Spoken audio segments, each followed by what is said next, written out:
Hey there everybody, welcome to another episode of Bert's Bike. Today, we're going to be talking about the 2024 Triumph Scrambler X and XE models. Let's jump into it.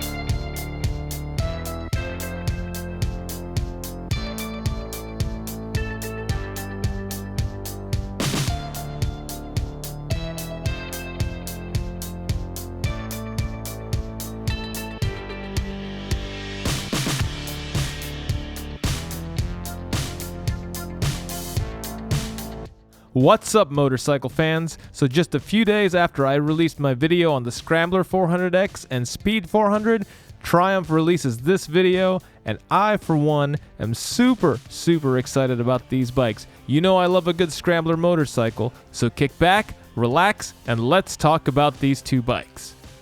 So I've had the pleasure of riding the previous generation Scrambler XE, and man, I gotta say, I loved every moment of that test ride. The bike was super engaging from the moment I saw it sitting there on the showroom floor. Just walking up to it, I knew it was going to be an amazing motorcycle, and let me tell you, it did not disappoint. I've ridden a lot of bikes since then, and very few motorcycles have really given me that wow factor from beginning to the end of the test ride. And I can tell you that this is definitely one of those bikes. So if you can, swing a leg over one, take it on a rip, it'll definitely be worth your time. So let's talk about these 2024 models. Starting off, can we just say that this might be the best looking adventure bike out there? I love how Triumph has packed performance and capability into such a classically styled motorcycle, and it's a great departure from the robotic, futuristic styling that we've come to recognize as an adventure motorcycle. For 2024, Triumph has come out with 3 different paint schemes for each bike.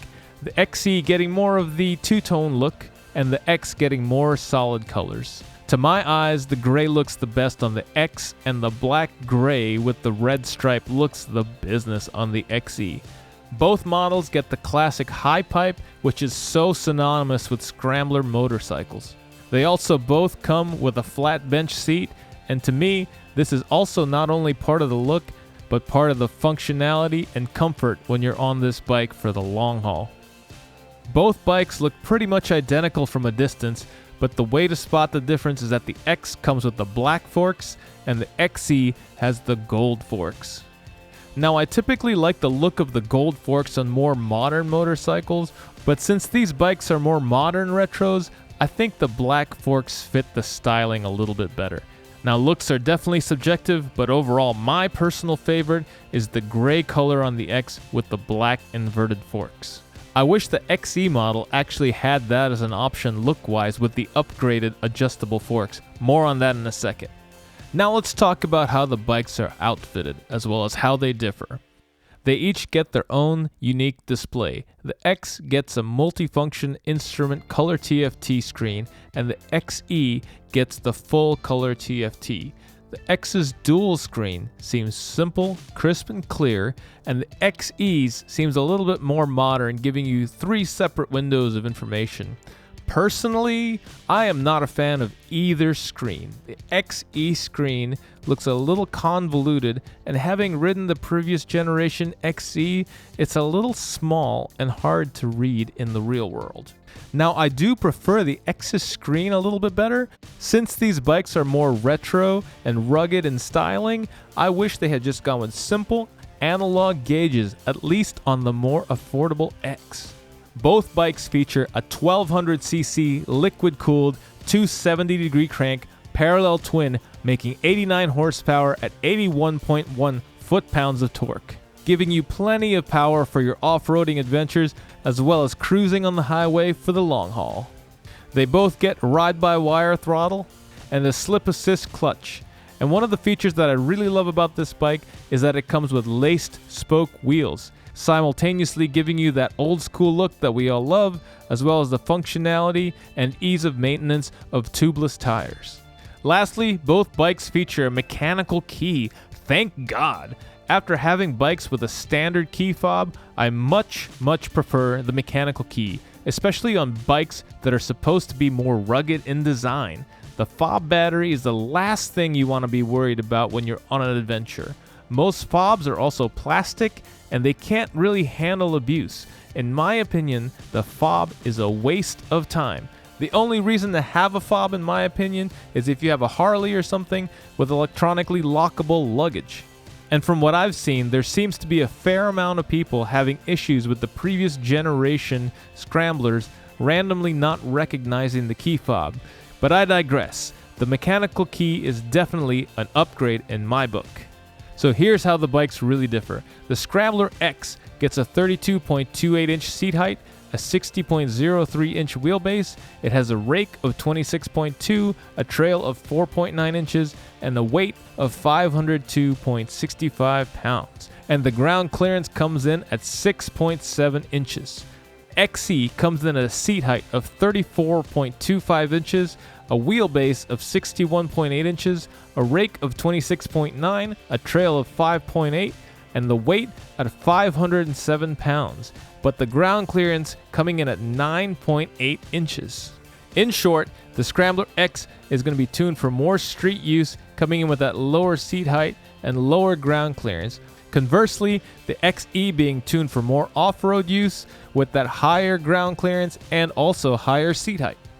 Differing from the previous generations, there is a lack of Shoei and Öhlins suspension.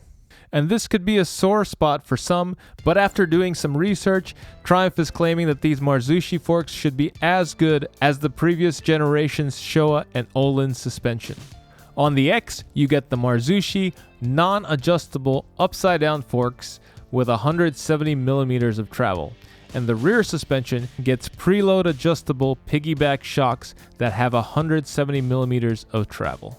On the XE, you get Marzushi fully adjustable front forks with 250 millimeters of travel. The XE's rear end also gets Marzushi fully adjustable piggyback shocks with 250 millimeters of travel. In the braking department, on the X, you get Nissan's front and back, and on the XE, you get Brembo front brakes and the same Nissan in the rear. Now, one of the big things you'll notice from the previous generation is the price has come down quite a bit. And after looking at the specs, you can see how they've really achieved this price point. From the previous year, the XE is down about $900, giving it an MSRP of $15,295. The X comes in at $1,150 less than the previous year, bringing it to an MSRP $13,595. So I'm glad to see that Triumph is actually trying to bring down some of their pricing so that more people can enjoy their motorcycles. I think other brands like Harley should probably take a note from Triumph's book on this. So which bike should you get?